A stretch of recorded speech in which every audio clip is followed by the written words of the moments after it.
Vagues, dit-on, viennent mourir sur le sable. Mais pour Erwan, il n'y a rien de plus vivant.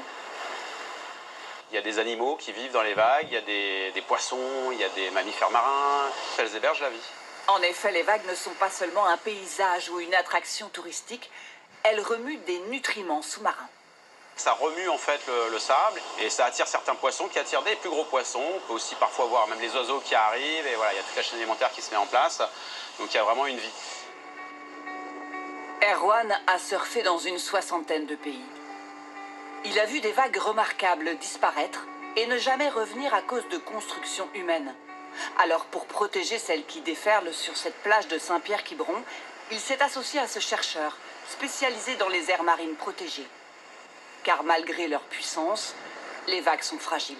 Si on construisait une digue ici, on bloquerait l'entrée de la houle qui ne pourrait pas après se propager jusqu'au banc de sable en fond de baie. Et si on modifie le banc de sable ou si on le supprime, probablement que la vague va disparaître ou qu'elle sera modifiée à tout jamais. Et c'est ce qui aurait pu se passer sur ces rivages il y a une quinzaine d'années si un projet d'extraction de sable n'avait pas été stoppé par un collectif d'associations. Rien en revanche n'est venu interférer la construction de cette digue en 1963 à Anglette, bâtie pour protéger le trafic portuaire. Et pour cause. La vague qui déferlait ici faisait fantasmer le monde entier. Et c'est même ici que les premiers championnats du monde de surf ont eu lieu en 1968. On se rend bien compte de la hauteur là. Donc on a 2 mètres à peu près, on a 4 mètres de vague. René Béguet l'a surfé. Ah ben regarde.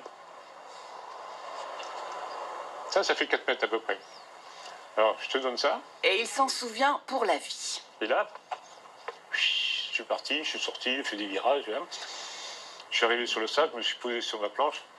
Et j'ai réfléchi, et j'ai pensé à la vague que je venais de prendre, quoi. Ça rend heureux pour toute la vie. Cette vague existe encore dans les souvenirs de ceux qui l'ont surfée. Mais les 1250 mètres de digue l'ont bel et bien fait disparaître.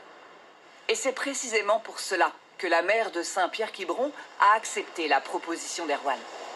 Faire ici la première réserve de vagues en France, pour garder ce paysage, son attractivité touristique et la vie sous-marine qui en dépend. Cette vague, c'est à nous de la protéger.